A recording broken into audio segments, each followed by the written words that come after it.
Bismillahirrahmanirrahim. Assalamualaikum warahmatullahi wabarakatuh. Innal hamdalillah nahmaduhu wa nasta'inuhu wa nastaghfiruh wa na'udzu billahi min syururi anfusina wa sayyiati a'malina. May yahdihillahu fala mudilla lahu wa may yudlil fala hadiyalah. Asyhadu an la ilaha illallah wahdahu la syarika lahu wa asyhadu anna Muhammadan abduhu wa rasuluh. Allahumma shalli ala nabiyyina Muhammad wa ala alihi wa man tabi'ahu bi ihsan ila yaumiddin. Allahumma inna nas'aluka ilman nafi'a wa rizqan thayyiba wa amalan mutaqabbala.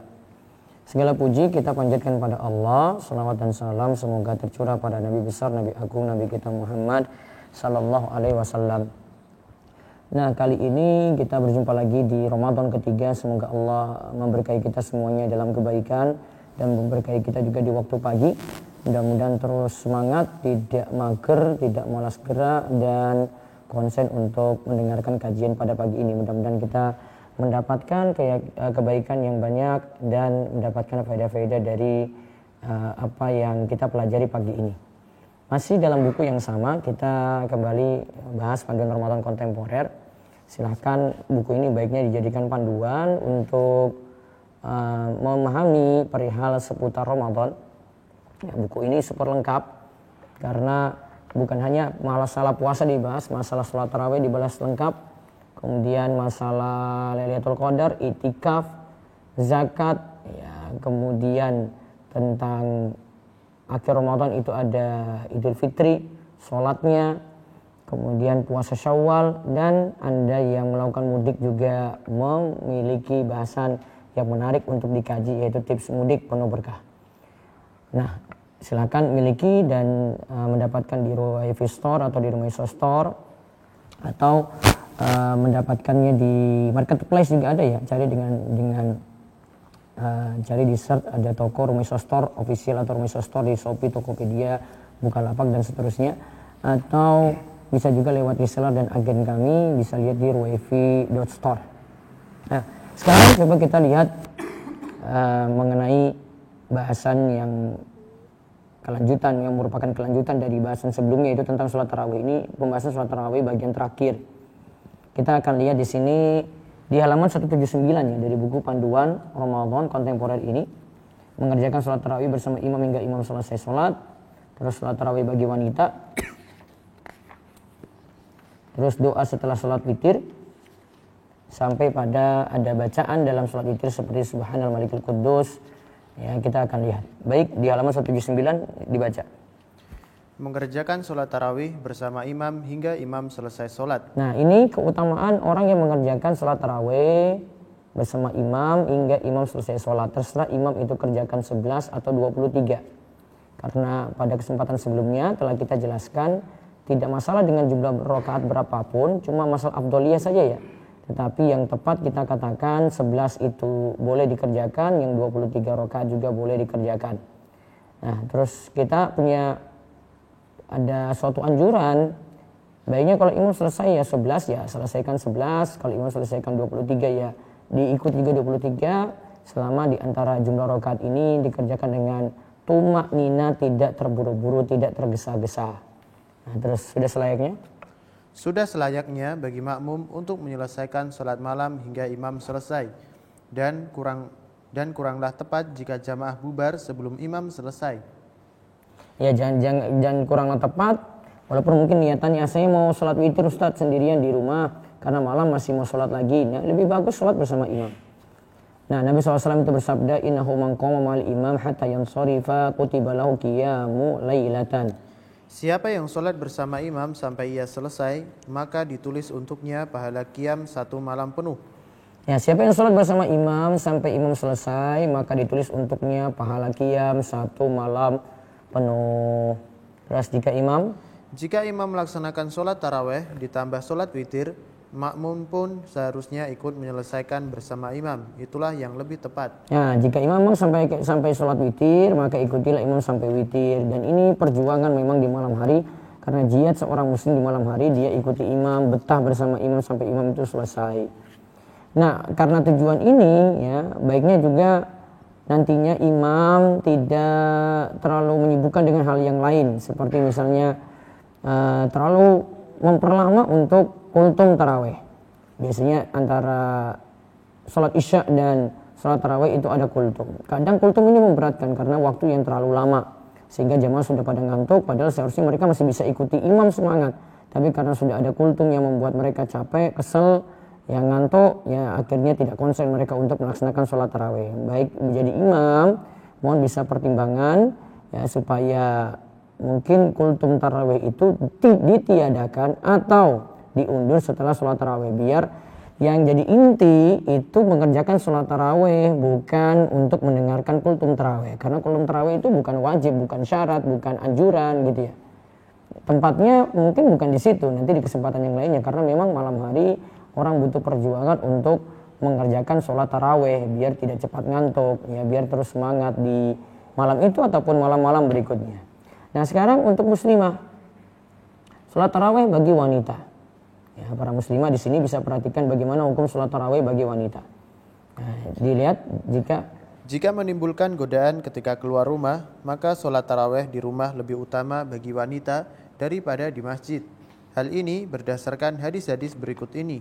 Ya, di sini catatannya, sholat tarawih di rumah lebih utama bagi wanita daripada di masjid. Ini jika menimbulkan godaan ketika keluar rumah. Nah, coba kita lihat hadis berikut ini dulu ya. Ini yang menunjukkan, hadis yang menunjukkan sholat tarawih di rumah lebih utama bagi wanita. Kalau di luar rumah dia itu malah menimbulkan godaan.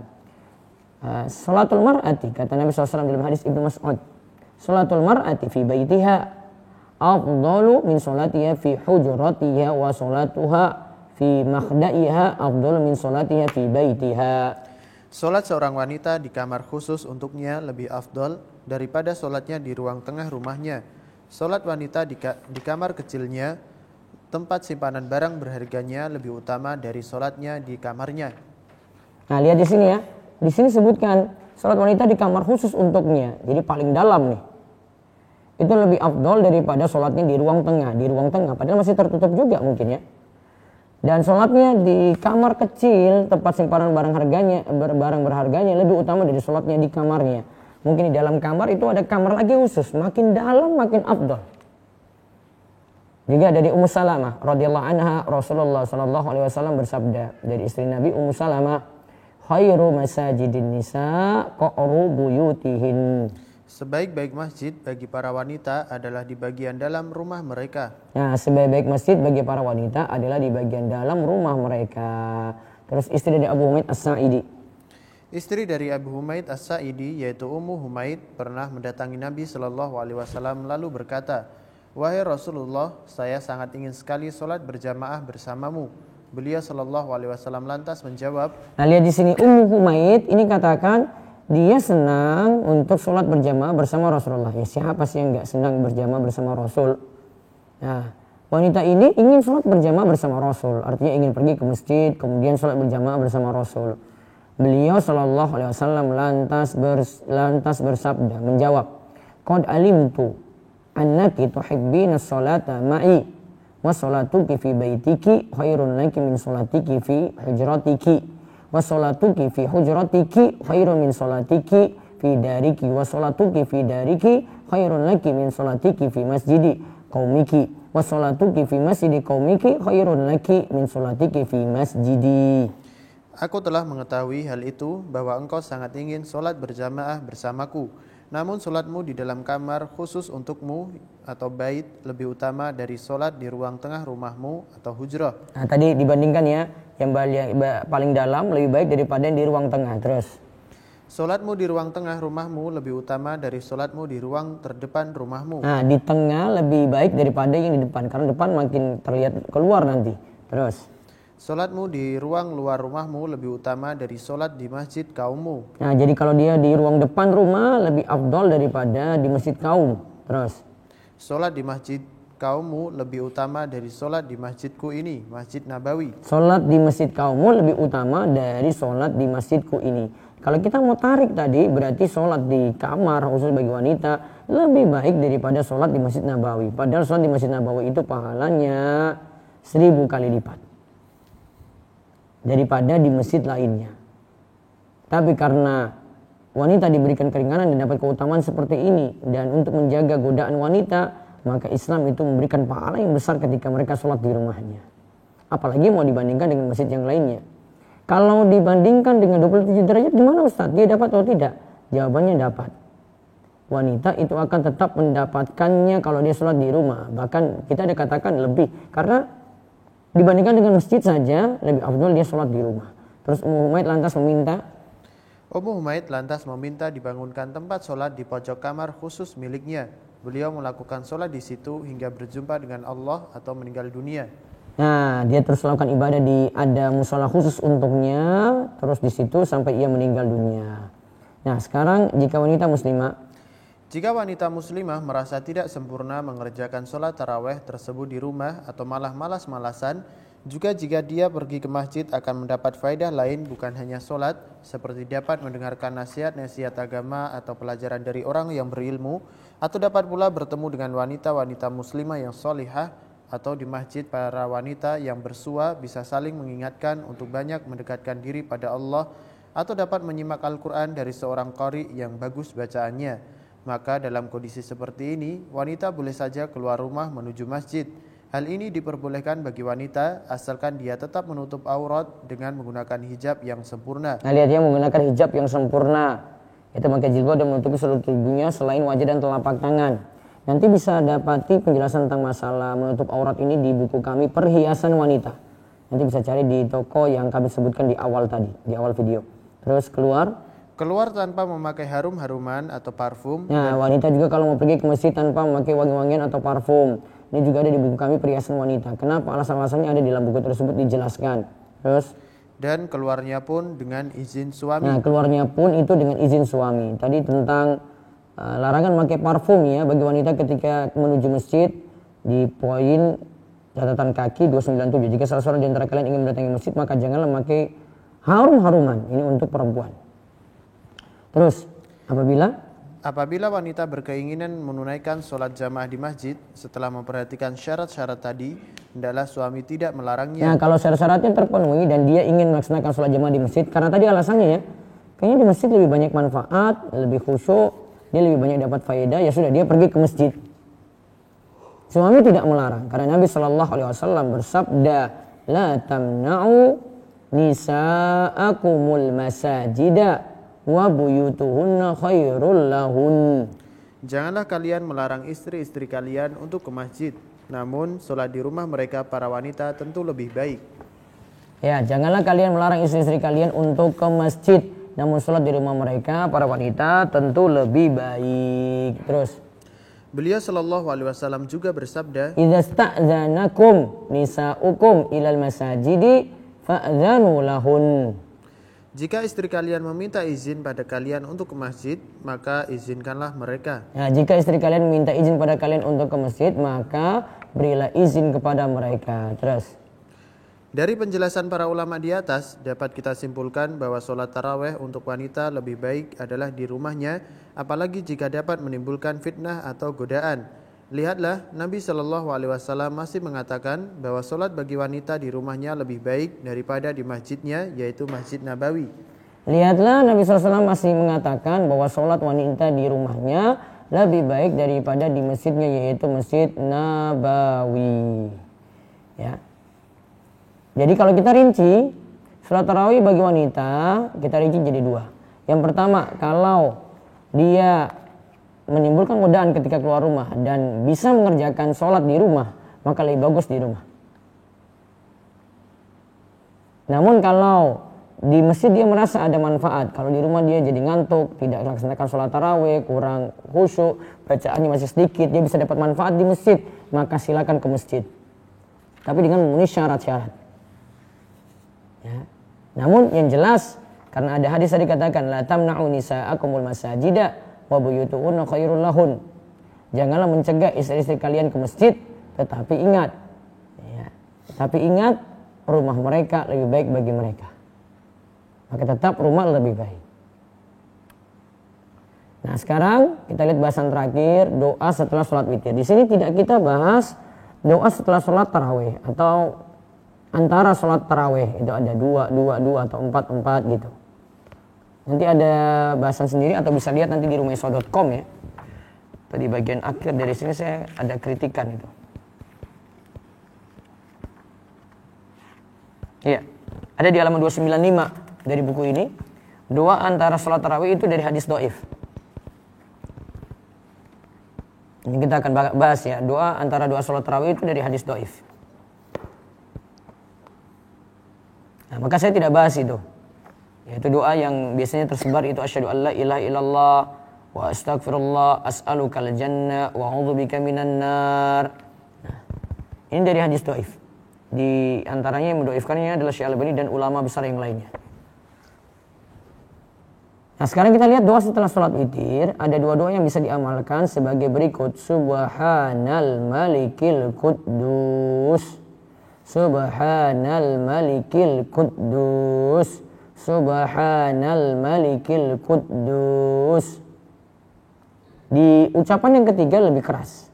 Terus ditutup dengan Rabbil malaikati warruh. Nanti ada bahasan tambahannya. Terus ditambahkan lagi dengan Allahumma inni a'udzu biridhaka. Itu bisa diperbaiki ya kalau di buku biridhaka, bukan biridauka, biridhaka min sakhatik wa bimu'afatika min 'uqubatik wa a'udzu bika minka la uhsi sana'an 'alaik anta kama asnaita 'ala nafsik. Ini dibaca satu kali. Sekarang coba kita lihat cara baca Subhanal Malikil Quddus. Dari Ubay bin Ka'ab, ia berkata, fa idza faragha qala inna faragi Subhanal Malikil Quddus. Subhanal Malikil Quddus, Subhanal Malikil Quddus salasa marratin yutilu fi akhirihinna. Jika Rasulullah Shallallahu Alaihi Wasallam telah selesai dari witirnya, beliau membaca Subhanal Malikil Quddus sebanyak 3 kali. Beliau memanjangkan di akhirnya. Nah, memanjangkan akhirnya artinya dikeraskan atau dipanjangkan ya. Subhanal Malikil Quddus gitu. Dari Ibnu Abdurrahman bin Abza dari bapaknya ia berkata, wa kana yaqulu idza sallama Subhanal Malikil Quddus salasan wa yarfa'u sautahu bisalisati ya. Jika mengucapkan salam, Nabi Shallallahu Alaihi Wasallam membaca Subhanal Malikil Quddus sebanyak 3 kali, lalu beliau mengeraskan suaranya pada ucapan yang ketiga. Nah, beliau mengeraskan. Jadi tadi maksudnya memanjangkan itu mengeraskan. Subhanal Malikil Quddus, Subhanal Malikil Quddus, Subhanal Malikil Quddus. Ya, terus cara membacanya lihat di halaman selanjutnya, mengeraskan bacaan terakhir berbeda dengan bacaan Subhanal Malikil Quddus di pertama dan kedua, terus memanjangkan Quddus ya dengan 4 atau 6 rakaat. Subhanal Malikil Quddus, Subhanal Malikil Quddus, Subhanal Malikil Quddus gitu. Nah, itu memanjangkan sekaligus mengeraskan. Nah, lalu apakah ada tambahan Rabbil malaikati warruh? Terus dari Ubay bin Ka'ab. Dari Ubay bin Ka'ab ia berkata, fa iza sallama qala subhanal malikil quddus salasa marratin yamuddu biha sautahu fil akhirati yaqul Rabbil malaikati warruh.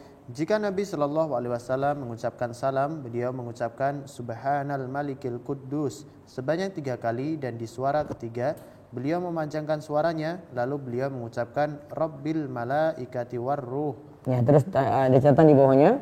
Tambahan Rabbil Malaikati Warruh adalah tambahan yang diterima, sehingga doa setelah witir bisa pula dengan Subhanal Malikil Quddus sebanyak 3 kali, lalu bacaan terakhir dikeraskan atau dipanjangkan, lalu ditambahkan dengan Rabbil Malaikati Warruh. Nah, boleh tambahkan Rabbil Malaikati Warruh. Berarti kalau lengkapnya setelah witir baca Subhanal Malikil Quddus, Subhanal Malikil Quddus, Subhanal Malikil Quddus. Nah, ini keras ya.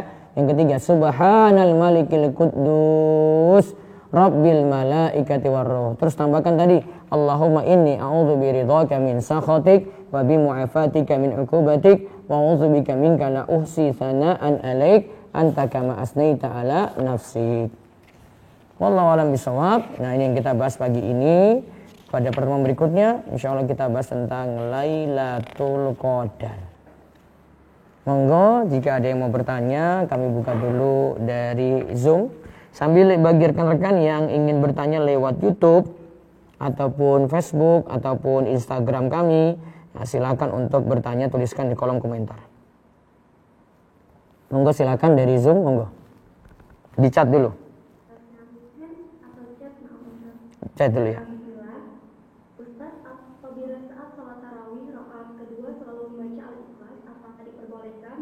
berbeda hanya rakaat pertama?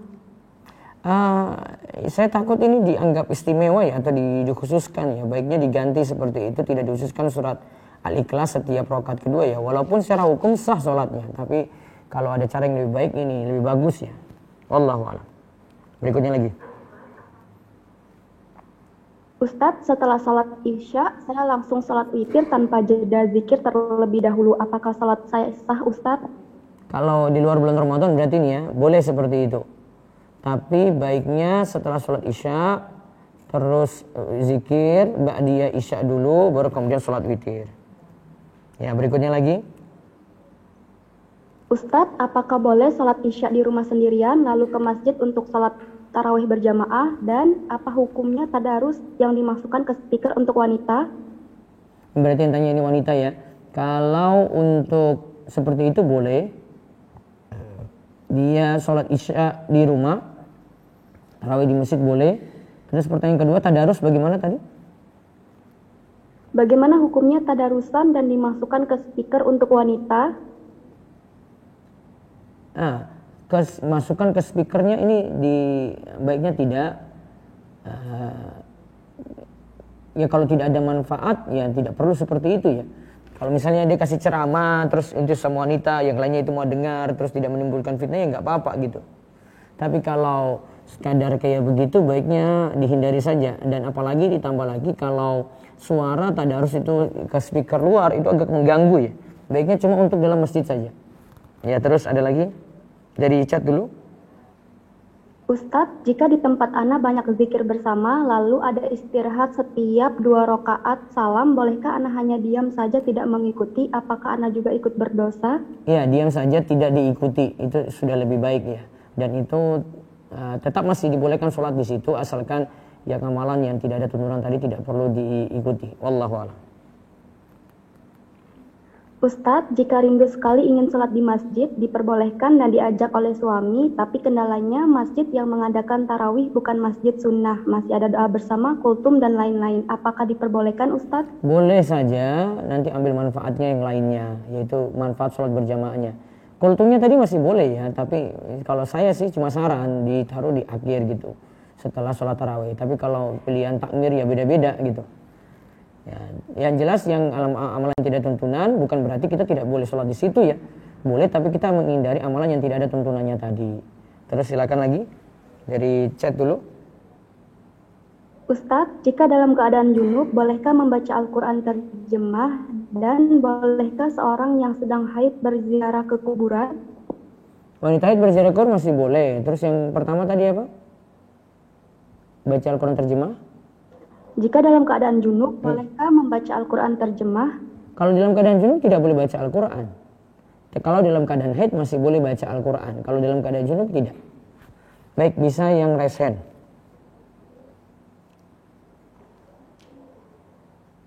Silakan Bapak Kurniawan Ibrahim. Assalamualaikum Pak Ustadz. Ya, waalaikumsalam warahmatullahi wabarakatuh. Silakan. Afwan izin bertanya Pak Ustadz, lebih afdol sholat tarawih berjamaah itu 4 rakaat dengan 1 salam atau 2 rakaat Pak Ustadz? Soalnya kalau hadisnya Nabi itu sholat salam, kalau sholat sunnah 4 rakaat, 8 rakaat sekali salam, itu sholat sendiri Pak Ustadz. Tapi ini tarawihnya berjamaah 4 rakaat, 1 kali salam, itu gimana Pak Ustadz? Enggak, berlaku yang hadis itu berlaku juga untuk berjamaah boleh. 4 rakaat sekaligus. Oh, berlaku berjamaah juga Pak Ustadz ya? Oh, boleh berarti Pak Ustadz ya? Iya. Secara hukum masih boleh. Oke, baik ya.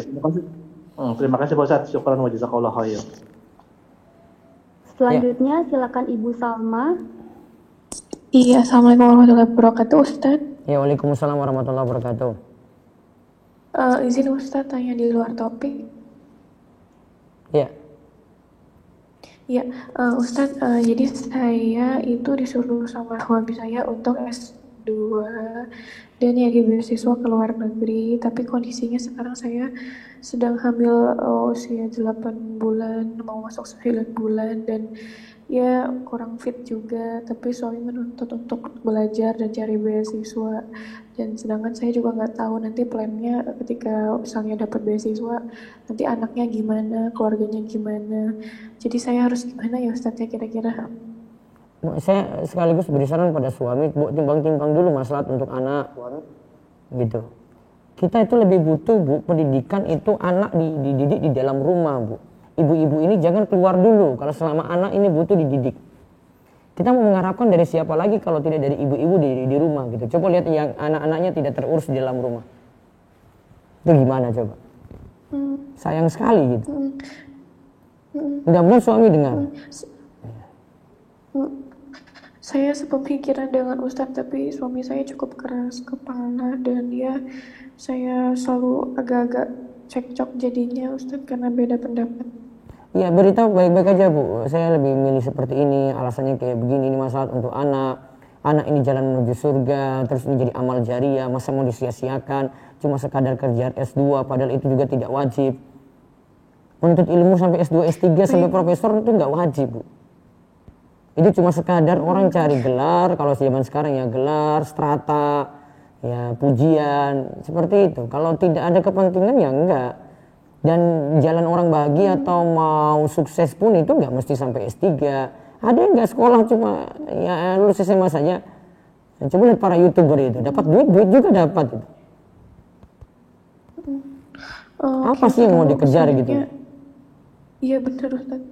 Lalu Ustadz kayak kalau saya di tanda kutip kayak di garis bawahi, kalau saya tidak bekerja dan tidak membantu mencari nafkah, saya dianggap sebagai istri yang kurang baik gitu. Enggak.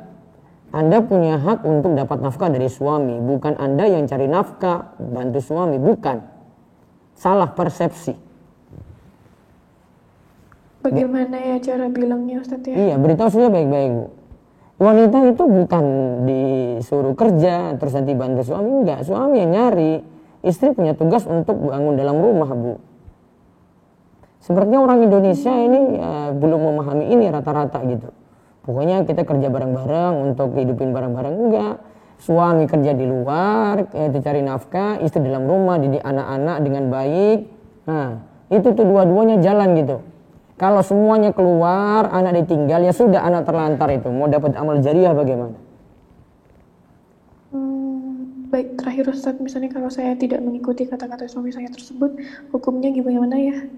Tetap dengan ini, Bu, dengan lobby, kata-kata yang santun, banyak berdoa juga pada Allah supaya suami dapat hidayah. Baik, terima kasih Ustadz. Ya.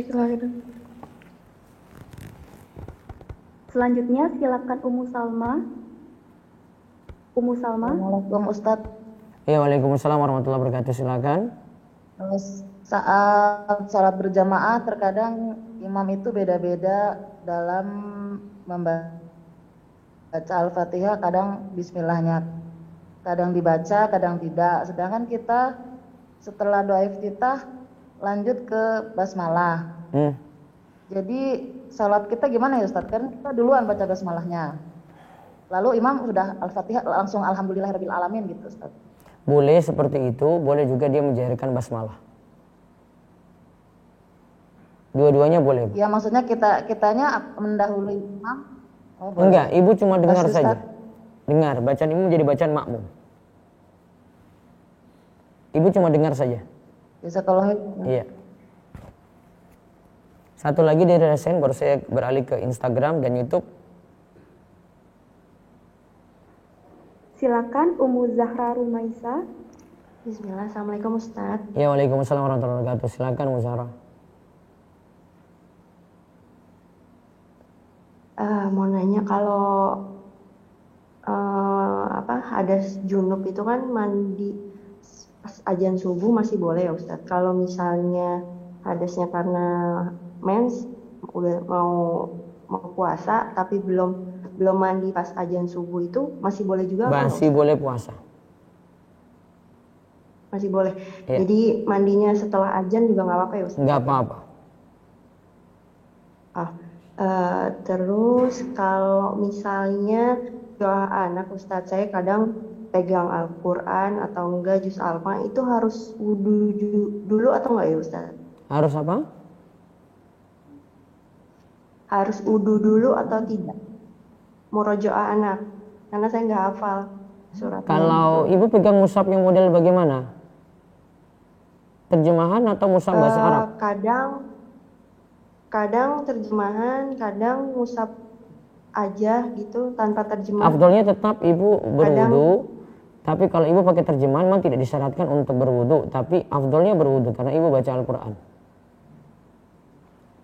Oh, walaupun saya cuman mendengarkan anak merujuah, tapi Iya, lihat karena ibu Al-Quran pegang. gitu ya, Maksudnya saya Ustaz? tanyakan tadi pegang atau tidak.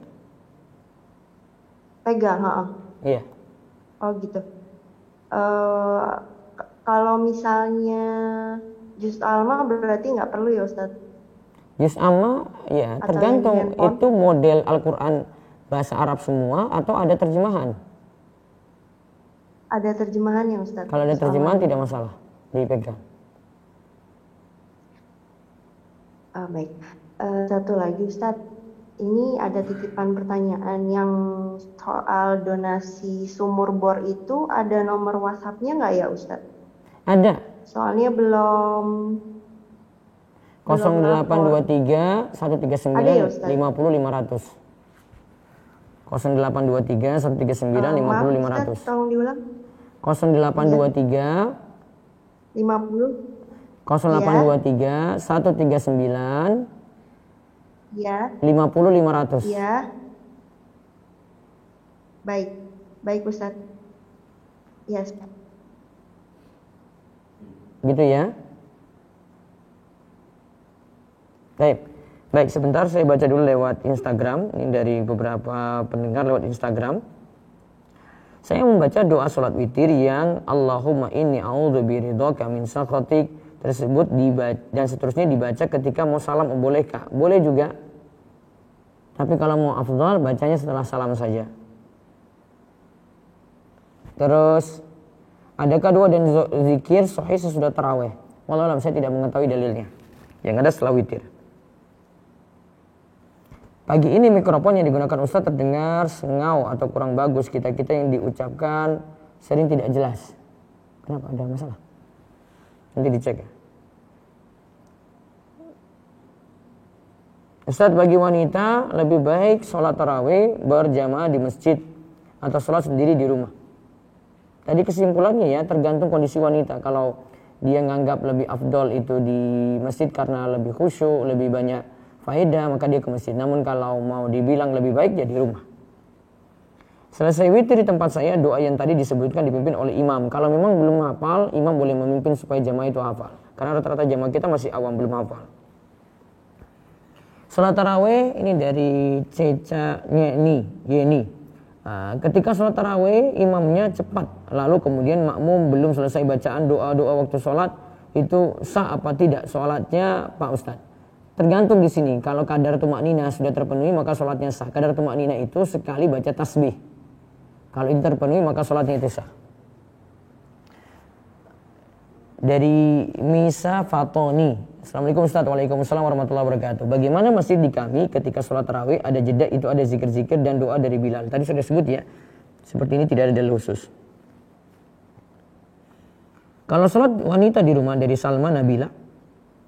Kalau wanita sholat di rumah, baiknya di ruang khusus yang sempit atau berjamaah di ruang yang lebih besar. Bisa memilih berjamaah, bisa sendiri juga. Kalau ada berjamaah mungkin lebih bagus. Ya untuk donasi tadi ya, sumur bor, nanti bisa tanyakan di 0823 139 50 500. 0823 139 50 500. Jika kita sholat berjamaah sebagai makmum, apakah kita membaca Al-Fatihah bersama imam atau setelah imam, atau cukup kita mendengarkan sama ustadz karena kadang ketinggalan?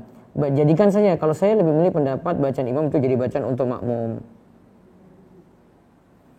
Sholat tarawih 20 rakaat plus 3 rakaat witir, apakah diperbolehkan? Boleh dan sah. Ya, dan jumhur ulama, kebanyakan ulama berpendapat memilih dengan jumlah rakaat lebih banyak seperti ini. Baik, satu lagi lewat YouTube.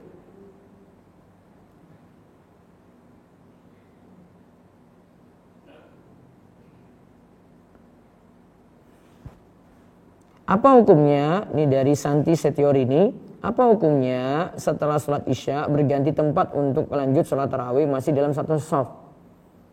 Ya, tidak juga karena sudah terbedakan ya. Ini agak sulit pindah tempat karena juga tempatnya itu sempit kalau lagi sholat tarawih. Terus dari Iqbal Hanafi, bagaimana hukum sholat iftitah sebelum sholat tarawih? Kalau yang dimaksud pembuka, baiknya sholat pembuka ini pada sholat malam saja, pada sholat tahajud, itu lebih bagus. Itu dengan 2 rakaat ringan. Itu untuk melepas 3 ikatan setan ya.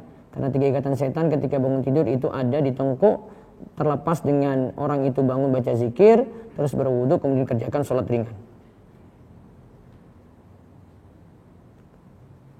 Terus masih ada lagi dari YouTube.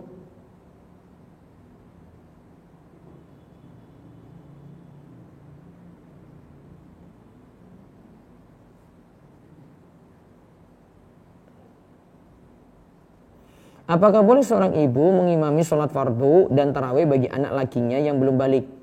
Kalau belum balik nggak masalah diimami.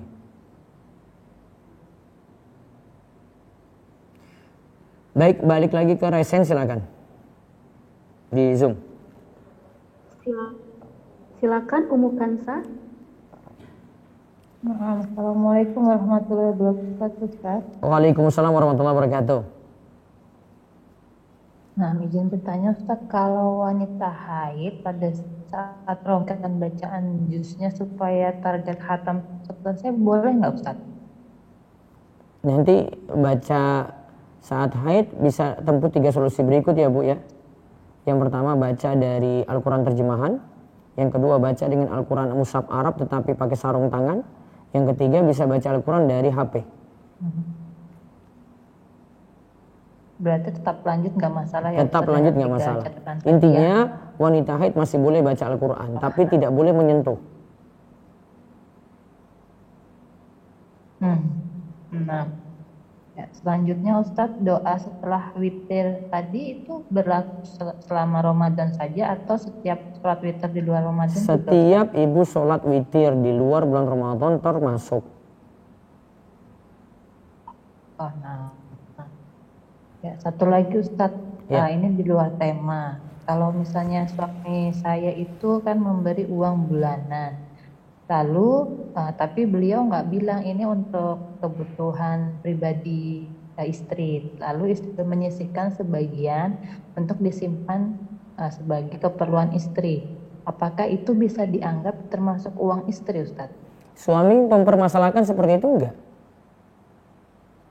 Enggak masalah. Ya, boleh berarti. Seperti boleh. apa saja.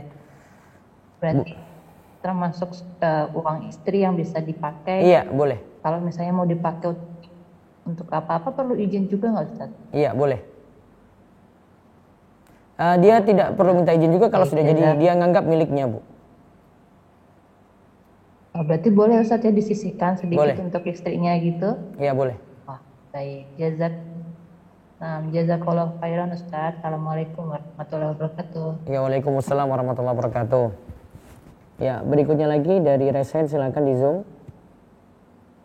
Silakan Ibu Widya Ayu. Ibu Widya Ayu.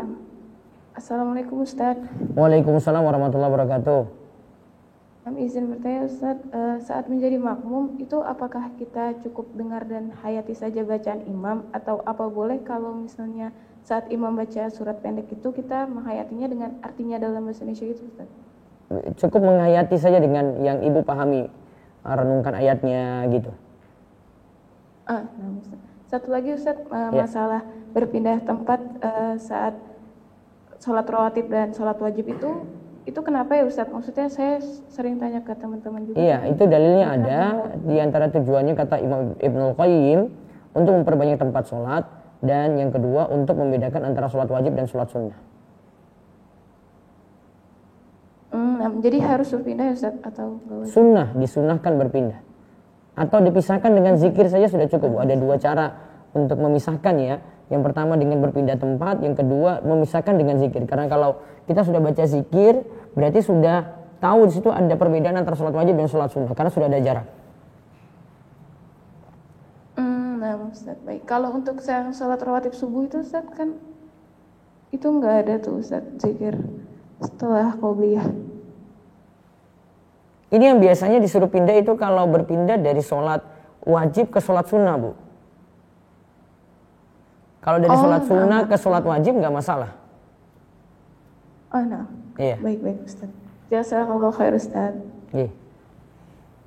Silakan ya, berikut lagi ya dari Resen, monggo. Selanjutnya silakan Ibu Halimah. Ya, Assalamualaikum Ustaz. Waalaikumsalam warahmatullahi wabarakatuh. Ya, izin bertanya Ustaz. Iya.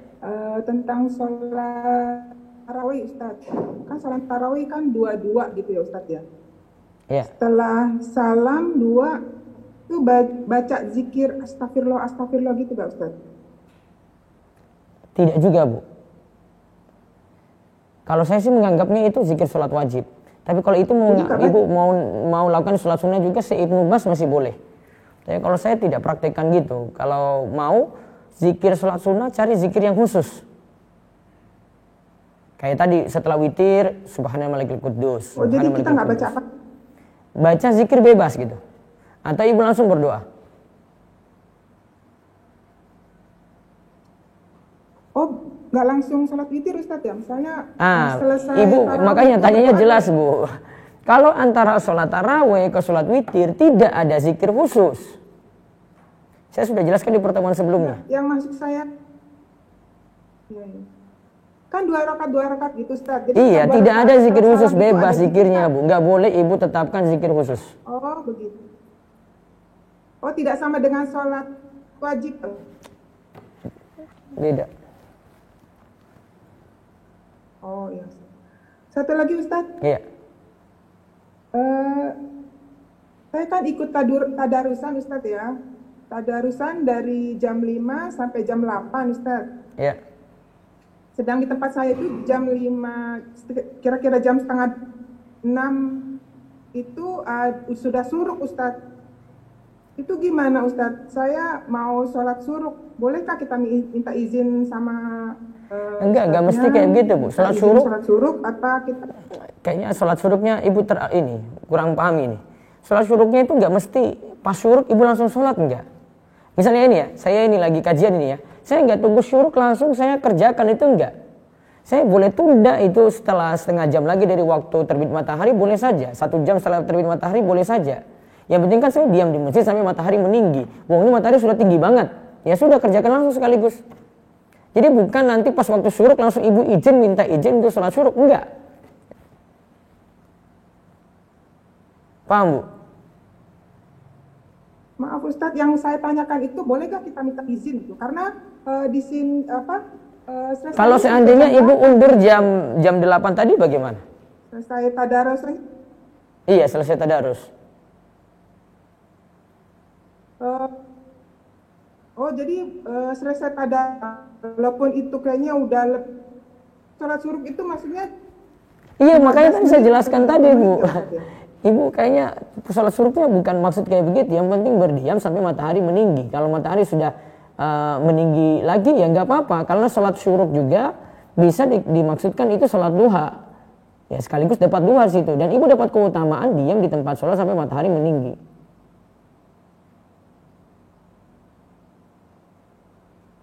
Halo? Oh begitu Ustaz ya. Jadi bukan selesai darusan aja gitu Ustaz. Iya, jadi yang saya perlu luruskan adalah bukan berarti ketika syuruk itu langsung tiba, Ibu langsung sholat. Bukan kayak begitu maksudnya ya. Masih bisa diundur Bu. Enggak, ya maksud saya gini. Karena di sini cepat gitu suruknya, sedangkan tadarusannya masih lama gitu. Iya, maksudnya ya diundur saja toh Bu. Apa problemnya diundur sholat syuruknya?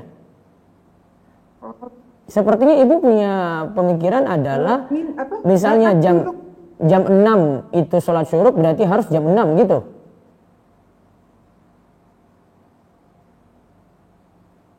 Halo? Bukan maksud saya. Iya. Ya Ustadz. Jadi masih boleh saja. Maksud saya batas suruknya itu jam berapa ya Ustadz ya? Tidak dibatasi.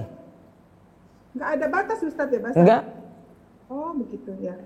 Enggak, saya takutnya kehabisan suruknya itu malah jadi duha, masuk duha gitu loh. Enggak. Pernah dengar bahasan saya sholat suruk sama dengan sholat duha Bu? Iya Ustadz, kalau sholat suruk kan di awal gitu ya. Awal. Coba nanti cek bahasan saya atau di buku saya sholat duha itu. Sholat isyraq itu sama dengan sholat duha. Ibu lakukan sholat isyraq berarti sama dengan Ibu lakukan sholat duha. Oh, iya baik Ustaz. Iya, kalau belum coba cari di bukunya itu. Ada bahasan di website juga ada. Ya Ustaz, baik Ustaz. Ya. Baik, satu lagi silakan. Silakan Ibu Suci Eka. Assalamualaikum Ustadz. Waalaikumsalam warahmatullahi wabarakatuh. Ustadz, saya mau tanya, apakah dagu termasuk aurat? Iya. Dagu yang bawah. Lalu kalau ujung dagu sini kalau pakai di sini tidak. Jadi ditarik mukena sampai ke sini. oh, berarti kalau pakai mukena atau pakai jilbab harus sampai ketarik ke sini. Sebaiknya gitu ya? seperti itu. Oke, lalu ada pertanyaan lagi, kalau bagaimana cara mengusap kepala bagi wanita pada saat berwudu? Bagaimana apa? Bagaimana cara mengusap kepala untuk perempuan pada saat dia wudu? Kan kalau laki-laki sampai belakang ya Pak Ustadz ya? Sama, Kalau perempuan juga sama. Gimana, Ustadz? Perempuan sama juga. Sampai belakang kah? Iya, sampai tengkuk. Tarik lagi ke depan. Sunnah. Oke, lalu satu lagi Pak Ustadz, kalau misalkan lagi dapat haid, itu boleh gak berwudu sebelum? Kalau dapat haid apa? Bolehkah berwudu sebelum tidur? Syarat wudu itu adalah suci dari haid. Oke, siap. Terima kasih Ustadz. Assalamualaikum. Waalaikumsalam warahmatullahi wabarakatuh. Baik, kami cukupkan insyaallah yang belum saya jawab. Besok pagi lagi di hari Jumat kita bahas tentang Lailatul Qadar. Mudah-mudahan jadi ilmu yang manfaat dan Allah terus membimbing kita dalam amal soleh dan kita diberikan keistiqomahan. Tutup dengan doa kafaratul majelis.